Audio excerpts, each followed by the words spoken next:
We flipped a coin, okay? You and me. You and me. Coin flip is sacred. Y'all ready for a show today, baby? Go time, baby. We've been waiting all week for this. This is where it happens right here, man. We man up, we stand up. We man up, we stand up. We all we got. We all we need. We all we got. We all we need. We all we got. We all we need. Hit anything that moves. We're playmakers, man. We advance, nothing less. You don't like this? Trust me, you don't like it. We're between the white lines. This is football. Welcome to the big league. I won the toss. I took the football. Drive it down their throat. Are you out of your mind? Are you out of your skull? Hey, every season is full of defining moments. Let's make this day a defining moment for us in our quest.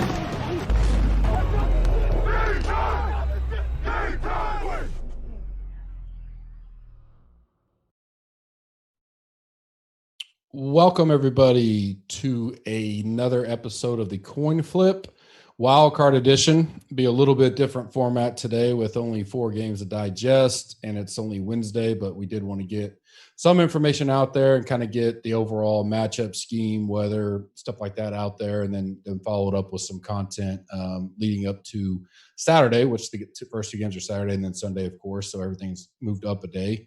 With me, as always, is my partner in crime at Toe Tag and Tambo. Tambo, how you doing today? Happy New Year's. Everything go good last night for you? Yeah, man, I'm old. That's the takeaway. 12:15, I think, was bedtime. Got the wife is pregnant, so no drinking for her. I had a few drinks. Ate a lot of food. I was joking with somebody. I think any of the weight that I lost leading up, I lost like 13 pounds. I think over the holidays, I must have put at least 7 or 8 of them back on. So back on the grind. Starting tomorrow, got a little bit of a tradition today. Get some, nice Asian cuisine over to the house. That's what we always do. And then tomorrow back at it, hit the gym hard and go from there. How about you? How was yours? It was great. Yeah, took the missus out. Our golf club that our members at had a party up there, so we were there most of the night. It was good times. Kind of unplugged for a few hours. Been a hectic couple of weeks with getting the golf tools ready, getting just everything ready for golf, and wrapping up NFL. With some clutch weeks, week 15, 16, as far as between betting and DFS, it's, a lot goes on in those 2 weeks, season-long championships, stuff like that.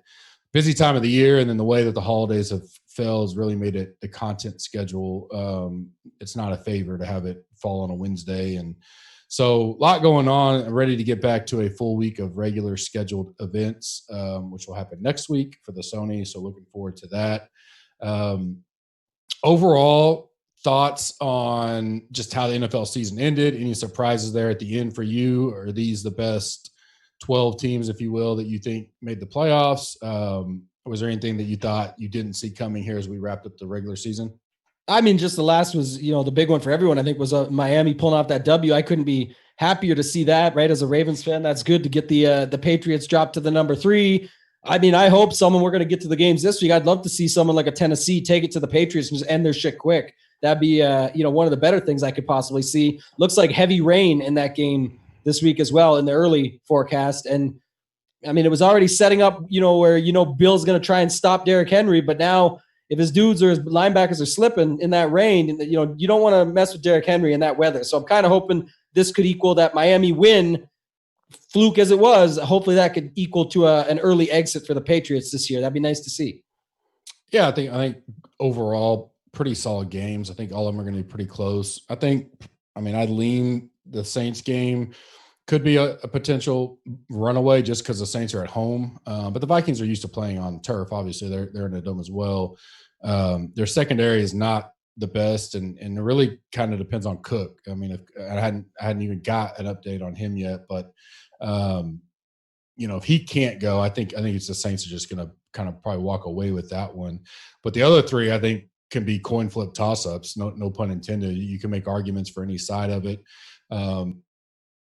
So what we're going to try to do is we're just going to go game by game. I'll list it out real quick, and then we'll kind of go through the positions or whatnot, and just more of a back and forth deal to get an overall view of the game from our eyes. I'll still do my rankings and everything, ownership as much as I can by Friday night. And then, we'll be live at the games. Tambo, I know we'll still do an article, probably condensed into one for the week. I think Ryan will still do a cash. Obviously, only 4 teams will probably be limited as well. Then we'll do a pod next week, because we'll have another 4-game slate. That'll probably be the last one of the year. We may do like a Super Bowl special pod to wrap up the season, but with a 2-game slate, I don't know how much we'll get into, especially we'll be hot and heavy into PGA, but I'll update everybody on that as we get closer. First game is Saturday, 3:35 Eastern time. Bills at Texans. Over unders 43. Texans minus 2.5. For me in general, this game is the lowest total on the slate. And kind of our mindset here is more of the DK did do a 4-game slate. So, the big money pot, like the main slate on Sunday is going to be the 4 games. So it'll be both days carryover type deal.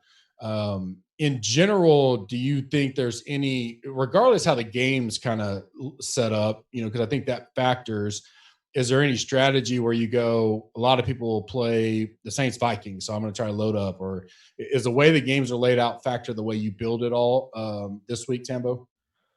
There's stuff to think about. I mean, there's obviously with late swap and the ability with throw game by game by game. I mean, you can set it up early, and that's just depending on how many lineups you're going to build. But if I'm going to have 20 lineups and 5 of them are Bills Texans lineups to kick off the slate, and it ends up that is extremely underowned. I don't think it will be, and we'll get to that. I think Josh Allen, because the secondary he faces, I think the running backs in this game.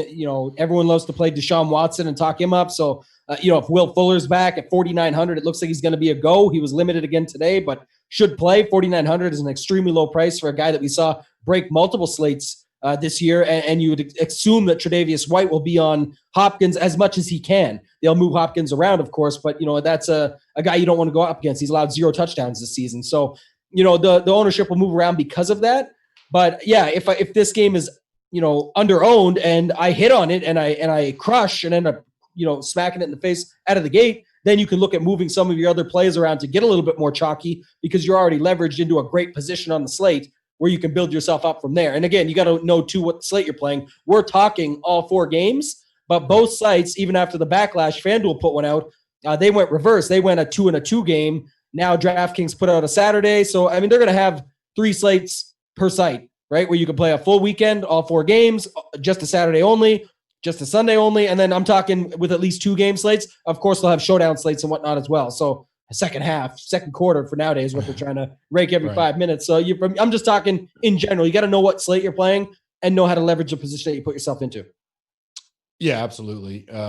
In general, I mean, we've been here before with the Thanksgiving Day, and then we had we've had slates similar.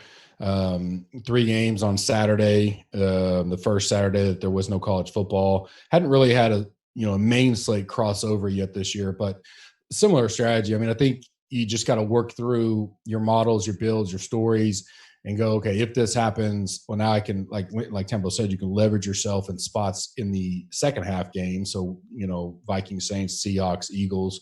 I probably will start out going overall, based on rankings and kind of pools that I'll do, pocket pools of players, to go, which game has the potential to be the lowest owned in general or the lowest spots that I can find? And do I want to take chances there and leverage myself there and then pay up for the chalk, maybe some of the Saints? The bad thing about the Saints in general is, it's kind of like Alabama. It's hard to know who's going to go off. I mean, Michael Thomas will always get his, so he's kind of a safe zone. Kamara, does at times, but, Taysom Hill may score, Traquan may score. I mean, you just have a ton of options that potentially can score for them. Cook can have a big game. So I assume Breeze MT will probably be a popular combo this week in general.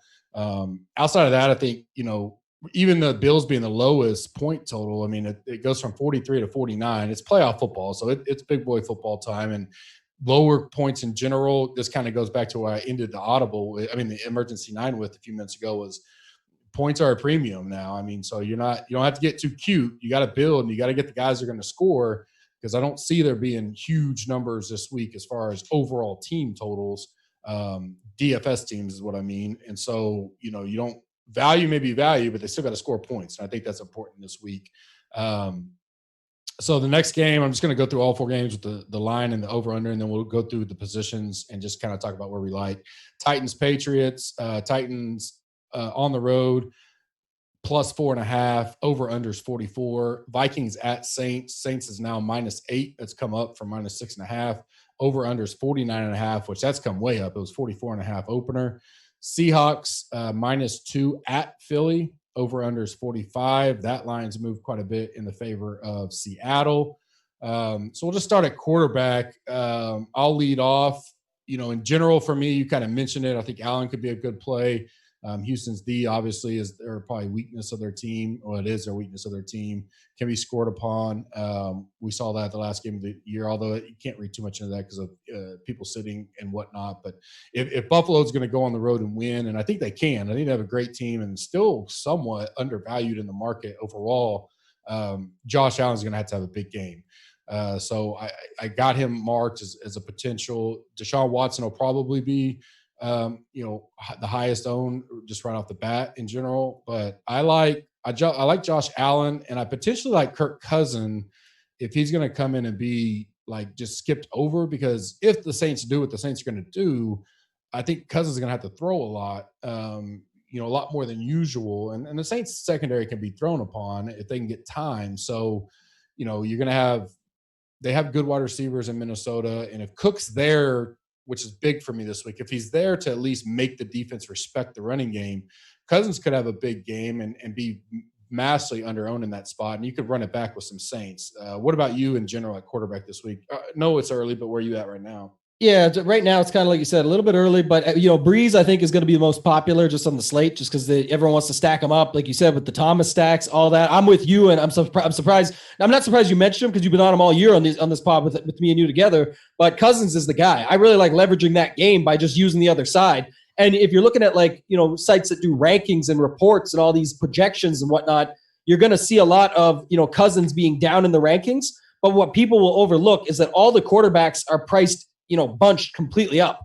So the difference between Cousins that might project in media projections for 17 points and Deshaun Watson at 18 or 19, it's 1 point. And so it can go either way. And that's sort of my thing. And if Kirk Cousins is going to come in way below to that, he's obviously not going to be the same as Breeze, but he's $500 cheaper. And it's a way to leverage that game and still get a bunch of action, because you can still have Michael Thomas, Kamara, and or both together in that game stack, and then get your Diggs and Thielens and Rudolphs and Irv Smiths and whoever else you want to mix in. And Dalvin Cook looks like he'll go. So that's another thing to keep monitoring. But, there's ways to get around it. And then the second thing would be, Josh Allen, who you mentioned. I think Buffalo wins that game. We're kind of talking betting and DFS, so just to drop it quickly, I would just money line Bills. I think they give them a ton of trouble. The D is just so good. We know that offensive line isn't that good for Houston. They did activate J.J. Watt. So that's kind of interesting in that they're at home. But I think the line says it all. And in my opinion, that the Bills just win that game. They've been underrated all year. I was on them on Thanksgiving against Dallas. I've been talking about them plenty. It's definitely still like them. And then the odd one out, I guess that you didn't mention that I'll say quick, is in the early going is Tom Brady. But with the rain and weather in the forecast, I'm not as excited about it. I just think there's ways that you can stack it up and no one will be on him at 5,800. I mean, he's the cheapest guy on the slate. The only one cheaper, I think, is Taysom Hill, which I'm not playing Taysom Hill in a full slate. So that's simple. No, and two things on that. One, Bills Texans, like I said, 4:35 Saturday kickoff Eastern time. 60 degrees and clear, not much wind. That looks like a pitch a perfect game at Houston, which it's in the dome, obviously, so it really doesn't matter. Titans at Patriots, 8:15 at night. Right now, 41 degrees and rain. Not much wind, so that's bigger factor on the passing game. So don't let, to your point, Tambo, don't let the rain scare you off, because in general, especially it's on a natural grass field, in general, that it favors the offense when you have a sloppy field. If there is one, we'll see. There could be no rain. We don't know. It's early, but yeah. The wind's down, so I like that scenario for the offense. And Tom will want to get – we'll get to it here in a second, but James White, Edelman, I'm talking 8-10 type targets for those type of guys. Quick passes, let them make a move and go. I love those kind of guys in that situation. Vikings at Saints, 1 o'clock on Sunday Eastern time. They're in the dome.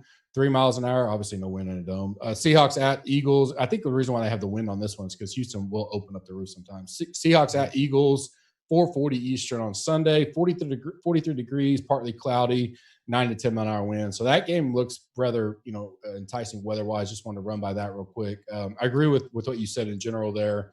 And don't sleep on Tannehill, right? I mean, he's on a run, right? He's playing well. Yeah, I don't like Tannehill. I don't trust him. The one I was going to say don't sleep on, though, is at the very top is Russell Wilson. And you just mentioned that game is enticing. It's the last game of the week. I think everyone's going to be on Minnesota and New Orleans. And then when that game goes awry, then guess what happens? The Seattle-Philly one just shoots out. And both those defenses can be had.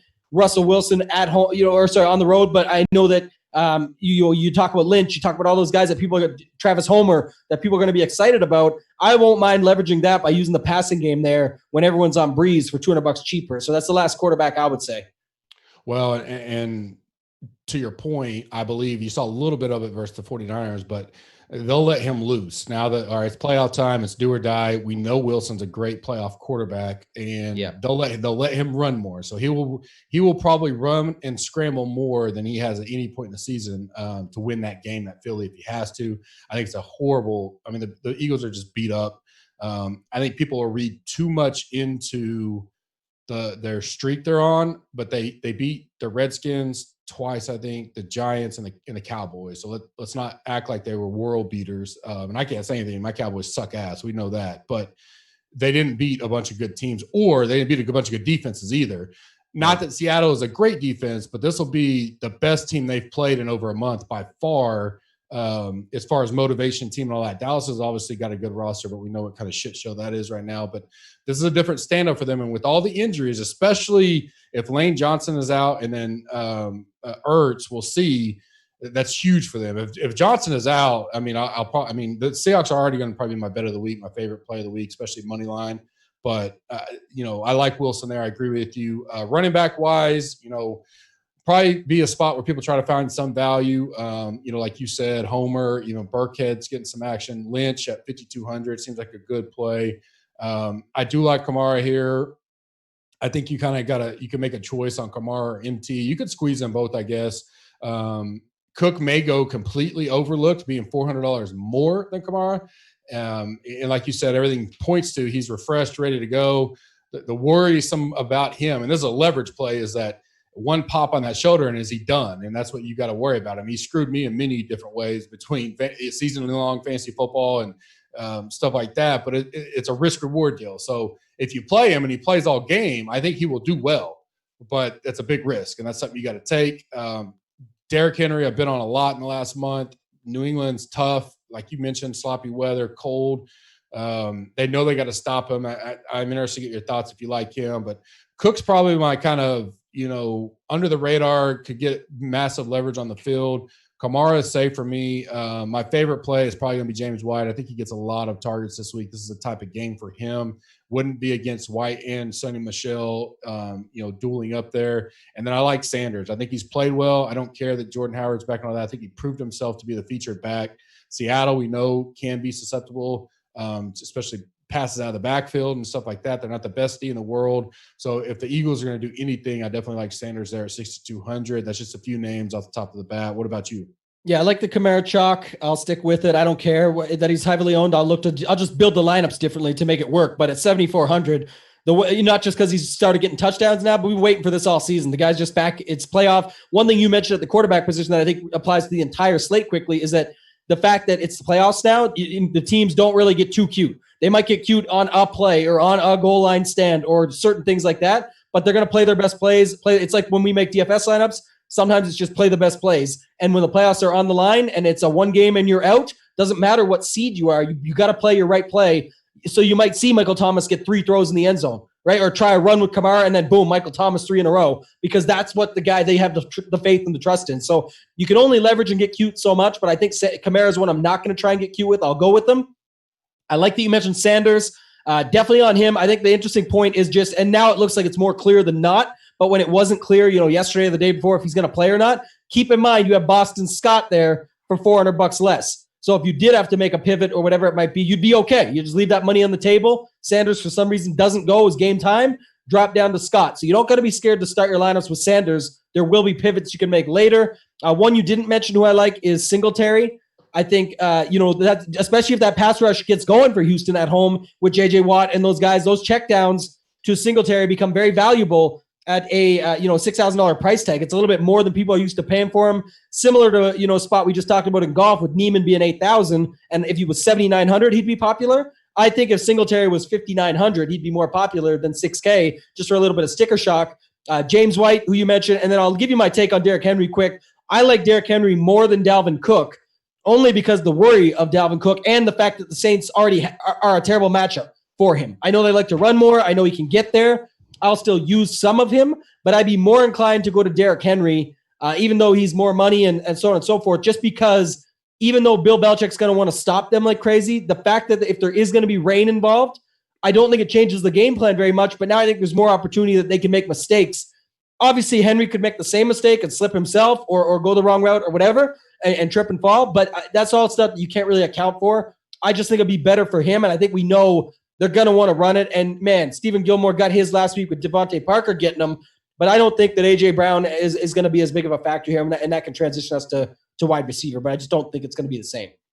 Yeah, I definitely think Henry's the safer pay up and kind of pivot off of the chalk Kamara. But if you're wanting to take that risk, I think Cook is the obvious risk. I love Cook. I'm with you. He's awesome. It's so hard when it's injury and already a tough matchup in New Orleans. Like it's so many things. Wide receiver. I'm not going to waste any time on Michael Thomas. Cash especially, you just put him in. Yeah, and I don't see a scenario where he's probably not the highest owned person on the slate. The only thing that would change that is if people start swapping, because they'll start doing math overnight and going, okay, everybody's going to be on MT, so how do I gain leverage? If you do well the first two games, then you're going to keep him in. But I will say one thing quick: is that in cash, he's extremely hard to fit on the early going. Even though you think it's because all the quarterbacks are bunched up. All the running backs are priced up now. Like Boston Scott's not 3K anymore. Miles Sanders is up. All these guys got their bumps. It is actually harder to fit him in than you would think. And at tight end, when we'll get to it, you'll see there's not a lot of pay down options here. So it is a little bit tougher week to get him in cash, but I think you make him a priority. Yeah, I go back to points, right? Who's going to get the most points on this? He's got the potential that's going to score the most points, and it's not even close. So exactly, I would take him with a $4,100 N'Keal Harry who has limited upside, but his touchdown ratio for the amount he's actually played isn't terrible. And so I'm just saying, if you wanted to squeeze somebody, don't overlook the value of how many points the guys are going to get you this week, because you're going to need a lot of points. You're going to need points this week, not value as much. And there isn't much value, like you said. So you're just going to take some chances. And what I mean by that is I wouldn't play like my math goes, okay, DK and Cole Beasley versus Michael Thomas and like Sanu or Kenny Stills or something. I don't have the math right in front of me, but is the balance, is a potential for those two to outscore? I mean, Michael Thomas could outscore those two himself. And so, that's a way to just kind of think through when you're talking about a week where I don't see a ton of points all over the board. In general, every game's under 50 for an over-under type deal. I like Hopkins, but I think you said in general I like him, but I think I think he's probably going to be D'd up 90% of the game if they can do it, 100% if they can. Belichick's MO is I'm going to eliminate somebody. So he's going to say, I'm going to eliminate Hopkins from this game and let everybody else beat me, which opens it up for Stills and Fuller. I think you could stack both of them. They're both under 5,000. It opens up a lot of stuff. If you think that Houston, in your mind, and I agree with you, I think Buffalo wins it and definitely love the points. But Houston's probably still going to have to throw a lot in that scenario. Buffalo will try to slow the game down. That's one negative against Houston in that offense this week. It'll be a much slower game than they're used to or that they want. So, but those guys make a good, if you're trying to do a stack out of there, you can get both of them in there and fade Hopkins altogether. I like Diggs more than Thielen personally, just because of the speed. This week, if you're going to do the Cousins type deal, and I like both of them. So if you want to go with them, it'd be very contrarian there. But if you're picking one, I pick Diggs, and I like Metcalf still. I just mentioned him, but I do like him. I think he's really coming on as the season progresses. I think Russell trusts him, which is huge. He obviously loves Lockett, but I like Metcalf, big physical. I just think Philadelphia's secondary is so beat up that I think Seattle's going to have a good good game, and I think Metcalf could be the leading receiver there. There's a lot to talk about. Probably the last one for me is Beasley, and back to like a target deal. I think in a game like this, a slate like this, he could get 8 for 80, maybe not even score, but with the PPR side, especially DK, I like a guy like that that's going to get a lot of targets, catches the ball well, and has a lot of 6 to 10 catch games. And so may not even get a lot of yards, but he could. But the PPR alone, I really like his upside. What about you this week? He's the one I'll start with just because to mention it back. This was a situation a few weeks ago with it was Robbie Anderson and Crowder, and they were the same price. And everybody went with Crowder because PPR, cash, all this stuff, it's a safe play. And then Robbie Anderson busts wide open, and people weren't following that Robbie Anderson was still getting 10 and 11 targets in the 2 weeks before. So when you see, okay, this guy gets all the short catches, I'm more inclined actually this week to be on John Brown. I think the breakaway open, the Houston secondary is horrendous. Josh Allen's got a cannon on him. He has been getting a ton more targets. He has been getting a ton more slot usage this year. I think people are overlooking that, and I think Beasley becomes an easy play because, like you say, you need points. But I think if you want to take the risk on, go John Brown and hope for the bigger upside because he can just break it off and break the whole slate even with a couple long touchdowns, 80-yard bomb out of the gates, and then it's really hard for a guy like Beasley to catch up to that. Like you said, we won't hit on Thomas. I'll only really use a guy like Hopkins if I'm using Watson. So that's really what that comes down to. Like you said, with a double stack or something to make it unique. And then the other guys I like are Edelman. I do like Diggs, like you said, over Thielen, but I'll play them both with Cousins. And then the last couple guys, just value plays, I would say, is one is Mohamed Sanu or N'Keal Harry. Pick one. I'm not going to double stack them with Tom or anything, but I think they're both extremely cheap and could get action. The coaches even mentioned getting Harry involved more. And then the last one I'll mention is Corey Davis. In that, whether it's in that stack or as a one-off, the guy's only $3,800. Like I said about AJ Brown, I'm not feeling it. I think he's going to be D'd up. I think Gilmore gets a little bit of, gets pissed off based on last week of people in the news and the media talking about him getting beat by Devontae Parker and then the team lost. He'll get fired up from that, and I think he will shut AJ Brown down because got to remember AJ Brown's still a rookie. He's 10 times the receiver Corey Davis has been this season and probably is, but it's $3,800. It's priced in, so I'll take it. Yeah, no, I left Edelman off. I obviously like him. I think he gets as many targets as Tom can get him. He'll get this week. Sure. So I definitely, and he can score. He can do it all. Tight end quickly. Like you said, there's not like a whole bunch of price down, up, whatever. I like Jonnu Smith or Kyle Rudolph as kind of that lower, can always score a touchdown type deal. Both of them. Cousins does like looking for Rudolph in the red zone. And so if you are going Cousins, I think you can plug Rudolph in at $3,500, a good salary saver there. But any of the top 4 to me, you can mix and match play. Obviously, Ertz is going to be dependent upon how healthy he is. Goddard, Cook, Hollister, all 3 of those. Hollister's cheaper, but going up against the worst secondary on the slate. And so, I could like him. I could see a Wilson, Metcalf, Hollister, mini stack type deal to be a little bit different. So that's kind of where I am on tight end. What about you? Same. There's no need to really smash it. It's Goddard, Hollister, Jonnu. The one guy you didn't mention who I kind of like is Dawson Knox, just because you could still use him in those Allen stacks and be a little bit different. Like he's possible. And again, Houston can get beat everywhere versus I don't see it as often the other side. And then one unique guy, I think, from last week that, not a lot of people followed along, but if Ertz is out, Joshua Perkins. He's a guy had a touchdown last week. He was getting the targets for the week before. I actually used him last week in one of my main 3 lineups in the 333 just because I saw the leverage there that everyone was on Goddard, and it actually worked out. They both had decent games. So I'll just say, Perkins was an upside play at 2,900. He's still got upside. Even one touchdown is at 2x plus because the catch, the yards, and the touchdown, he might get used a lot more. That's all I'm going to say. No, I agree.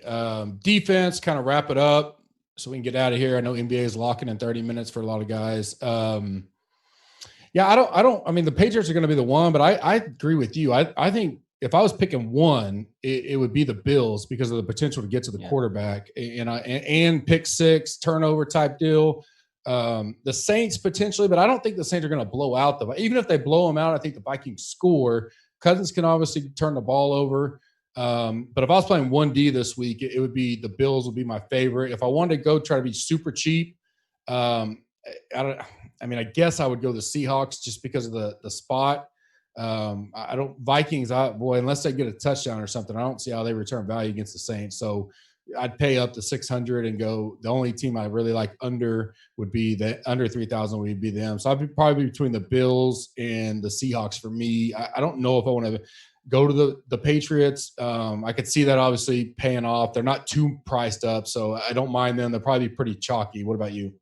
Yeah, the Pats and the Saints are not priced up. That's the interesting part. Like I said, that's why the slate's so unique. I will have to have you guys know I play a bunch of lineups. I will have to have a mix of all these, so it's not to cop out, but there's reasons for it. And I'll say it quick. Buffalo, like you said, the obvious one. But on the flip side, with J.J. Watt back and Josh Allen, we know could be a turnover machine and is on the road in Houston. Well, if everyone's going to be on the Buffalo D, there's a reason to be on the opposite D to get leverage and just play against those stacks, especially if Josh Allen, all his dudes become popular. There is validity to having the Texans. And then on the cheap level, I mentioned a couple, but you hit on them. But Tennessee is one that I'll bring up differently because at 2,400, if there is that weather that we're talking about, that would be an extremely unique stack. We've seen Brady make a bunch of errors. They can't even beat the Dolphins last week. I mean, he just doesn't have receivers that he's comfortable with and happy with, and therefore turnovers are created. So that, and then you mentioned them with the Seahawks. Definitely love them at, I know they're on the road, but I keep wanting to say they're at home, but they're on the road, but they're a better playoff team than most realize, and it's been that way forever. I don't expect that to change, and we know Wentz is down some weapons, quite a few to be exact.